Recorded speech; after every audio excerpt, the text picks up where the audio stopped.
Je me demande souvent, en vrai c'est quoi le plus grand album de rap de l'histoire, d'un point de vue purement factuel?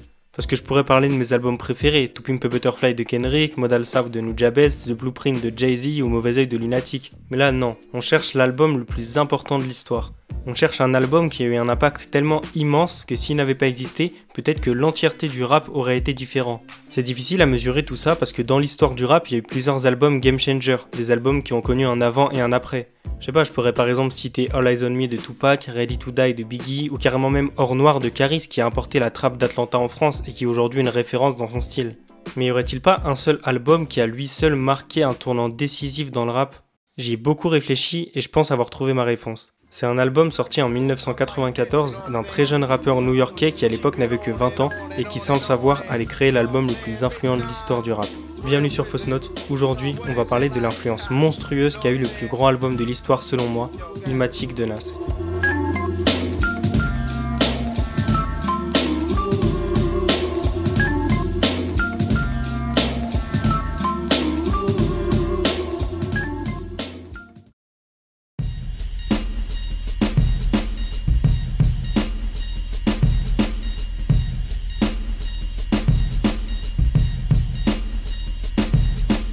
Nous sommes aux États-Unis, dans la première partie des années 90. À cette époque, le rap est encore un joli bébé qui vient à peine de naître depuis une petite décennie. Le rap est né à New York, sur la côte est des États-Unis, entre le Bronx et le quartier de Queensbridge. Je pense que vous connaissez déjà tous l'histoire, mais il y a eu les block parties de DJ Cooler, qui a eu la naissance des premiers MC et la popularisation du phénomène. Le rap était alors, à l'époque, exclusivement un mouvement new-yorkais, né à New York et dont tous ses représentants étaient des New-Yorkais. Le groupe Public Enemy, Grandmaster Flash ou encore Run DMC étaient tous des gars de New York. Mais en 1988, le groupe NWA, qui était un groupe de l'état de Los Angeles, créèrent ce qu'on appellera vulgairement le gangsta rap en sortant leur album Straight Outta Compton. Ils ont alors permis au rap de s'implanter sur la West Coast et d'ouvrir une nouvelle possibilité, une nouvelle scène rap à Los Angeles avec de nouvelles histoires, un nouveau grain, une nouvelle musicalité, etc. Et de là est née une sorte de rivalité entre la West et la East Coast. Et c'est exactement dans ce contexte qu'un jeune rappeur new-yorkais, pleinement impliqué dans cette vie hip-hop, il est issu d'une famille afro-américaine et il a grandi à Queensbridge, se met à rapper. Il a donc totalement grandi dans cette culture et il avait un père musicien de jazz et de blues en plus. Le rap était destiné à Nas. Ce jeune rappeur rencontre alors MC Serch, qui deviendra son manager et qui sera le producteur de son premier album qui sortira le 19 avril 1994, Illmatic. The world is yours, the world is yours. It's mine, whose world is this? It ain't hard to tell, I excel, then prevail. The mic is contacted, I attract clientele. Rappers are monkey flipping with the funky rhythm I be kicking. Musician, inflicting composition.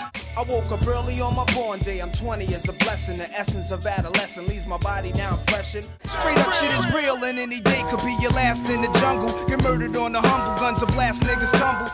La première semaine, c'est pas ouf. L'album ne s'écoule qu'à 63 000 exemplaires et les quelques singles ne parviennent pas à atteindre le succès commercial attendu. Mais déjà à l'époque, les critiques envers le projet sont unanimes. Musicalement et lyricalement, c'est incroyable. Je vous rappelle qu'il avait que 20 ans, mais on retrouve une maturité et une justesse incroyables dans les paroles. Si je peux me permettre une petite comparaison, ça me fait beaucoup penser à Opera Puccino d'Oxmo. L'album d'Oxmo à sa sortie a carrément flop, mais aujourd'hui c'est considéré comme l'un des plus gros classiques du rap français. Et Oxmo à cette époque, il était super jeune, il était aussi dans sa vingtaine, pourtant l'écriture est hyper mature dans cet album. Mais bref, si Illmatic est monstrueux au niveau lyrics, s'il a été autant influent dans le rap, c'est surtout grâce à sa forme. Il narre une sorte de fresque sociale et culturelle de Queensbridge et de New York. La musique raconte une histoire autant que les paroles. Illmatic, c'est devenu la BO de la vie de ces jeunes New-Yorkais. Juste écoutez le morceau New York State of Man et fermez les yeux. On se croirait carrément dans les rues du Queens dans les années 90. Rappers are monkey flipping with the funky rhythm I be kicking. Musician, inflicting composition of pain. I'm like Scarface, sniffing cocaine, holding an M16. See with the pen I'm extreme now. Et donc à ce moment-là, Nas a permis au rap de New York de se réaffirmer face à un rap de Los Angeles qui prenait vraiment de l'ampleur à l'époque. Il a prouvé qu'à New York, il pouvait toujours le faire. Et surtout, on s'en rend plus compte aujourd'hui parce que c'est devenu une évidence, mais cette manière de rapper, poser avec du flow, etc., un truc vraiment hip-hop, c'est lui qui a ramené tout ça et s'inspirait toute la nouvelle génération new-yorkaise à l'époque. Je peux même aller plus loin en affirmant que Nas avec Illmatic a façonné les codes du rap. Et qu'un peu à la manière de Booba en France, c'est toute une imagerie, un flow, un style d'instru, etc. qui a imprégné le rap à l'époque. Ok, maintenant qu'on a parlé de tout ça, je vais vous faire rendre compte de l'influence monstrueuse qu'a eu l'album Illmatic sur le rap international.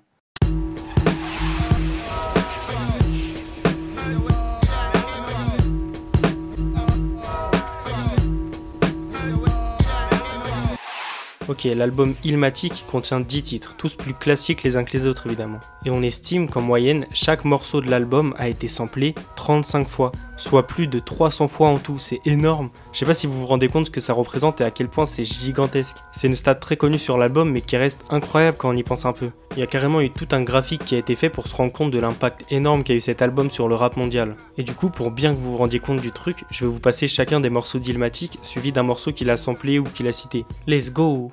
I never sleep, cause sleep is the cousin of death. Trying to sleep, sleep is the cousin of death. Life's a bitch and then you die, that's why we puff live. Then writing in my book of rhymes, all the words past the margin. I'm writing in my book of rhymes. It's like that, you know it's like that. I got it him, now you never get the mic back. It's like that, you know it's like that. There ain't an army that can strike back. It's like that, y'all. It's like that, y'all. It's like that, y'all. It's like that, y'all. One love, one love, one love, one love.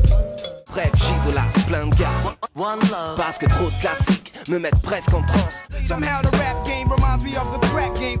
Somehow the rap game reminds me of the crack game. I excel, then prevail. I excel. Et du coup voilà, pour répondre à mon interrogation initiale, pour moi le plus grand album de tous les temps c'est clairement Illmatic de Nas. C'est celui qui a presque façonné notre musique, qui a construit certains codes. Il a créé le son de New York selon sa vision, et aujourd'hui son influence est mondiale. Merci Big Nas. Merci à tous d'avoir regardé cette vidéo, j'en profitais pour vous parler un peu parce que j'ai pas l'habitude de parler comme ça directement après la vidéo. La dernière vidéo sur un 995 est presque à 30 000 vues, c'est vraiment un truc de fou, je suis trop content. On a presque doublé le nombre d'abonnés sur la chaîne et vraiment c'est ouf, merci beaucoup. J'ai encore plein d'autres idées de vidéos en stock, ça pourrait être trop cool. Je vous encourage vraiment tous à vous abonner si c'est pas encore fait parce que quand ça va arriver ça va tout péter. Bref, la vidéo était un peu plus courte que ce à quoi je vous ai accommodé habituellement, mais ça me fait plaisir de revenir avec des formats un peu plus courts de temps en temps et j'espère quand même que ça vous aura plu. Mais bref, j'arrête de parler, à bientôt la mif, portez-vous bien.